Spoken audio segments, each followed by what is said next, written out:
আজকে তাসরিনের মতো একজন ব্যক্তি, তিনি নিজের প্রাণ যাবে সেটারও তার উপর ফতোয়া জারি হয়েছে, তাকে বিহেডেড করার কথা বলা হয়েছে, কিন্তু তাও তিনি যেটা স্ট্যান্ড নিয়েছেন ওই স্ট্যান্ডেই রয়েছে। বহু দিন ধরে ওনার সাথে যোগাযোগ ছিল, আমার বহু বছরের স্বপ্ন ছিল, আজ পূরণ হচ্ছে। যে পরিবর্তনের পর আমাদের প্রথম 3 মাসের মধ্যেই আমাদের তসলিমাদিকে আমরা কলকাতায় ফিরিয়ে নিয়ে আসবো, এবং সত্যি এটা আমাদের কাছে খুব গর্বের। দেখুন, যে পরিস্থিতিতে তসলিমাকে এই শহর থেকে মানে এক ধরনের কুজ্জতি করে বার করে দেওয়া হয়েছিল, সেই পরিস্থিতি আর নেই। পশ্চিমবঙ্গে রাষ্ট্রবাদী সরকারের বদল হয়েছে এবং তসলিমা কলকাতায় এসছেন।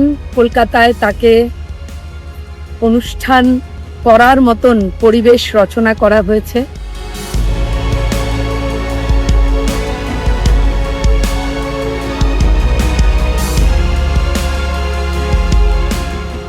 উনিশ বছর পর কলকাতায় ফিরলেন তসলিমা নাসরিন এবং তাকে ঘিরে আজ শনিবার রয়েছে রবীন্দ্র সদনের নানান অনুষ্ঠান, নানান কর্মসূচি রয়েছে।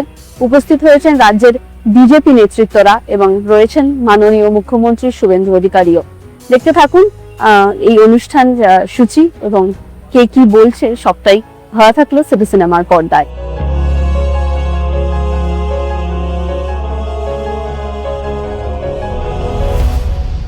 আজকাল আমরা একটা পরিবেশ তৈরি করতে চাই যে সব ধরনের মতামত নিয়ে লোকেরা একদম ব্যক্তিগত আর্টিস্টিক ফ্রিডম যেটা থাকতে পারে।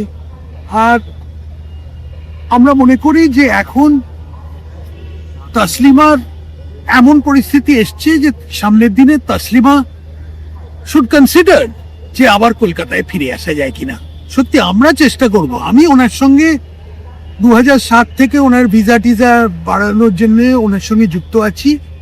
তো আমি চাইবো যে সামনের দিনে তসলিমা আরেকবার চিন্তা করুন, এবার হয়তো কলকাতায় ফিরে আসে। কলকাতায় কিভাবে স্থায়ীভাবে যদি তিনি থাকতে চান, হ্যাঁ নিশ্চয়ই আশা করি সেরকম পরিস্থিতি হয়েছে, উনি যাচাই করবেন। এটা আগে আসুন, কিছুদিন আসুন, দেখে যান। রাতারাতি তো আর একটা জায়গা থেকে গুকিয়ে দিল্লি থেকে এখানে চলে আসা যায় না। তো এখন বুনয়কয় পা দিয়ে চলুক দিল্লি আর কলকাতা। কিন্তু কিছুদিন পরে উনি ভালোবাসবেন। উনি বলতেন যে উনি বাংলায় লেখেন, তো বাংলায় ঢাকা ওনার কাছে আউট অফ বাউন্ডস। তো এখন তো খালি কলকাতাই হয়ে গেল। তো আশা করছি উনি যদি আমরা আমাদের সরকারের পক্ষ থেকে যতটা সম্ভব তসলিমাকে যেন সম্মানের সঙ্গে কলকাতায় থাকতে পারে এরকম একটা অবস্থা আনতে চাই।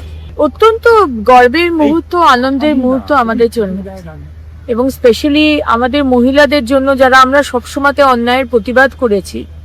আজকে নাসরিনের মতো একজন ব্যক্তি, তিনি নিজের প্রাণ যাবে সেটারও তার উপর ফতোয়া জারি হয়েছে, তাকে বিহেডেড করার কথা বলা হয়েছে, কিন্তু তাও তিনি যেটা স্ট্যান্ড নিয়েছেন ওই স্ট্যান্ডেই রয়েছে। So salute to her. এবং আজকে মাননীয় মুখ্যমন্ত্রী শুভেন্দু অধিকারীর নেতৃত্বে কলকাতা শহরে আজকে 19 বছর পর উনি পা রাখলেন, এবং আজকে রবীন্দ্র সদনে তার একটি সম্বর্ধনা উৎসব হতে চলেছে। এটা আমাদের জন্য, আমাদের বাঙালিদের জন্য, আমাদের স্বাধীন চেতা মানুষের জন্য আমার মনে হয় এটা খুব একটা দারুণ মুহূর্ত।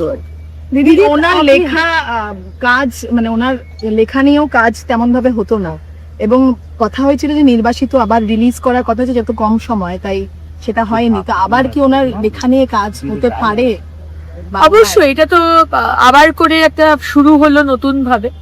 আর যখন উনি এত কিছুর সমস্যার মধ্যে আজকে ভারতবর্ষে এবং পশ্চিমবঙ্গে কলকাতায় উনি আসতে পারে, তাহলে ডেফিনেটলি আমি এটা মনে করতে পারি যে আগামী দিনে আরো অনেক লেখা উনি লিখবেন, এবং আমরা যারা তার অ্যাভিড ফলোয়ার আমরা অবশ্যই তার লেখা পড়ব। এবং গতকালও আমি ওনার আসার আনন্দে আমি একটি কবিতাও সামাজিক মাধ্যমে, সোশ্যাল মিডিয়ায় দিয়েছিলাম। তার সাথে আমার কদিন আগেও কথা হয়েছিল, 10-15 দিন আগে দিদি ফোন করেছিলেন আমাকে এবং থাকার কথা বলছি। আমি অত্যন্ত আনন্দিত। দিদি লেখিকা কলকাতায় যদি পাকাপাকি ভাবে থাকবি, কারণ তিনি সেকেন্ড হোম করলেন সবসময়, তো সে বিষয়ে হবন দাও বলে ইতিবাচক আপনাদের কোনো মনোভাব আছে কিনা সরকারের? এখানে উনি তো আমাদের দেশের নাগরিক নন, সুতরাং সেটা উনি থাকবেন না, এটা তো সরকারের ব্যাপার, সেখানে তো আমার খুব একটা কিছু বলার নেই। আমাদের এক্সটার্নাল অ্যাফেয়ার্স মিনিস্ট্রি, কেন্দ্র সরকার আছে, মাননীয় মুখ্যমন্ত্রী আছে, তারা ডিসাইড করবে। আমরা তো চাইবো উনি থাকুন, আমি ওনার কি বলবো ফ্যান হিসেবে চাইবো, কিন্তু মানে ডিপ্লোম্যাটিক্যালি কি বিষয় আছে সেটা তো আমার বলা উচিত না, আমি জানিও না। দেখুন, পশ্চিমবঙ্গে রাষ্ট্রবাদী সরকারের বদল হয়েছে এবং তসলিমা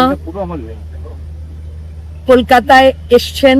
কলকাতায় তাকে অনুষ্ঠান করার মতন পরিবেশ রচনা করা হয়েছে। তিনি নিজেও একজন কলকাতা প্রেমী মানুষ, তার কলকাতা নিয়ে অসম্ভব আবেগ রয়েছে। তাকে পশ্চিমবঙ্গের সরকার এবং মাননীয় মুখ্যমন্ত্রী যেভাবে স্বাগত জানিয়েছেন তা আমার কাছে অত্যন্ত আনন্দের। আমরা সবাই আজকে অপেক্ষা করব তসলিমা কি বলবেন সেটা শোনার জন্য। তসলিমাদিকে আমি আজ 19 বছর পর ফিরেছেন এবং আমিও তার আগে ওনার বাড়িতে গেছি, ওনার সঙ্গে আমার খুব ভালো পরিচিতি ছিল, অনেক গল্প শুনেছি, অনেক কিছু। কিন্তু আজকে ভালো লাগছে যে পরিবর্তনের সরকার কিন্তু সত্যিই পুরো পশ্চিমবঙ্গকে, পুরো বাংলাকে পরিবর্তন করছেন। এবং আজকে মাননীয় মুখ্যমন্ত্রী উনি বারবার একটা কথাই বলেছেন যে আপনি যতবার খুশি আসুন এবং আপনার সুরক্ষার দায়িত্ব কিন্তু আমার সরকারের, এবং পুলিশ মন্ত্রী মুখ্যমন্ত্রী নিজেই ওনার দায়িত্ব নিয়েছেন। এইভাবে একজন মহিলা এবং যেভাবে তসলিমাদিকে ঢাকায়, বাংলাদেশ এবং বেঙ্গল দুদিক থেকেই পুরো রাস্তা আটকে দেয়া হয়েছিল, আজকে কিন্তু এই বাংলার এই দরজাটা আজকে আমাদের মুখ্যমন্ত্রী খুলে দিয়েছেন, আমাদের সরকার খুলে দিয়েছেন। এটা আমাদের কাছে একটা গর্বের দিন। তসলিমাদি আবার বেঙ্গলে ফিরেছেন এবং তাকে ওয়েলকাম জানাই। দিদি একটা অন্য প্রশ্ন, আজকে যে এসটিএফ প্রেস কনফারেন্স করলো, তারা পরিষ্কার জানাচ্ছে যে মুখ্যমন্ত্রীর উপর অ্যাটাকের প্ল্যানিং হয়েছিল এবং তার থেকেও বড় কথা দিল্লির যন্তর মন্তরে এই যাবার প্ল্যান করেছিল। যেই ককরোচের আন্দোলনে যোগ দিচ্ছে, এটা কি বলবো? এর আগে যে 15 বছরের সরকার ছিল, এটা কি জঙ্গিদেরই সরকার ছিল? 3 মাসে তো রাতারাতি মানে চেঞ্জ হয়ে যেতে পারে না। তাদের কোনা কোনা থেকে খুঁজে খুঁজে, মাদ্রাসা থেকে শুরু করে বিভিন্ন ধরনের বোমা তৈরির কারখানা, বিভিন্ন ধরনের জায়গা থেকে দেখা গেছে থেকে খুঁজে খুঁজে বার করা হয়েছে। কি মুর্শিদাবাদ বলুন, কি পিংলা বলুন, কি মানে বিভিন্ন জায়গা থেকে এইসব জঙ্গিদেরকে খুঁজে খুঁজে বার করা হয়েছে। এবং আজকে আমরা জানি যে তারা তো মানে দেশ বিরোধী, এবং একটা সুন্দর দেশকে, একটা সুন্দর বাংলা যেভাবে পরিবর্তন হয়েছে তাকে কিভাবে নষ্ট করা যায় তার ছক করছিল। এবং ধন্যবাদ জানাবো আমাদের এসটিএফকে যে তারা তৎপরতার সঙ্গে তাদেরকে গ্রেপ্তার করেছে। ককরোচের আন্দোলনে জৈসি মোহাম্মদের লোক যাওয়ার প্ল্যানিং করছে, এই যে আন্দোলন হলো এত কিছু, এর পিছনে তো তাহলে অন্য বিষয়। দেখুন, বাচ্চারা আমাদের ভবিষ্যৎ, বাচ্চারা যে আন্দোলন করেছেন এবং আমাদের প্রধানমন্ত্রী সেই আন্দোলন পরিষ্কার ভিডিওর মাধ্যমে, সোশ্যাল মিডিয়ার মাধ্যমে প্রধানমন্ত্রী সেটাকে মানে সাপোর্ট দিয়েছেন। এবং যা যা করার বাচ্চারা চেয়েছে, বাচ্চারা আমাদের ভবিষ্যৎ, আমরা বাচ্চারা ছাড়া ভাবতে পারি না, আমাদের যুবদের ছাড়া। এবং আমাদের প্রধানমন্ত্রী, আমাদের পার্টি সেই পথেই চলে। কিন্তু সবচেয়ে বড় মানে ভয়ঙ্কর যেটা জিনিস হচ্ছে যে এই বাচ্চাদেরকে কিছু রাজনৈতিক দল থেকে শুরু করে জঙ্গি সংগঠনরা তারা বিভিন্নভাবে বাচ্চাদেরকে ইউজ করে একটা প্ল্যাটফর্ম বানানোর চেষ্টা করেছিল। এবং সেটা যদি আগামী দিনে, আজকে যদি প্রধানমন্ত্রী সেই ডিসিশনটা যে সেই সময় নিয়েছিলেন, এবং এটাই হচ্ছে দেশ চালাতে প্রধানমন্ত্রী যে আজকে মানে একটু দ্বিধাবোধ করেননি, এবং তারপরে যদি আরো বেশি হতো তাহলে আজকে কোথায় পৌঁছতো এই জঙ্গিরাই আজকে বাচ্চাদের সঙ্গে মিলেমিশে গিয়ে আজকে নাশকতার ছক করতো, এবং এই বাচ্চাদের ওপর সেগুলো যেত।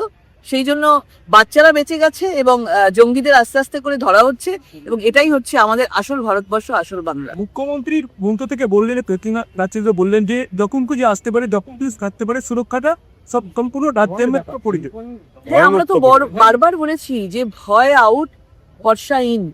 এবং বিশেষ করে তসলিমাদি 19 বছর পর 15 বছরের সরকার, তার আগে 3 বছরের বামফ্রন্ট সরকার, সবাই তাকে লেখার জন্য, সে একটা শিল্পী, সে তার নিজের মতন লিখতে পারেই, তার শিল্পী সত্তাকে আমরা কখনো আটকাতে পারি না, তাকে কখনো রং লাগাতে পারি না। এটা আমাদের সরকার মেনেছে এবং প্রথম থেকেই সেই একই নীতিতে চলছেন।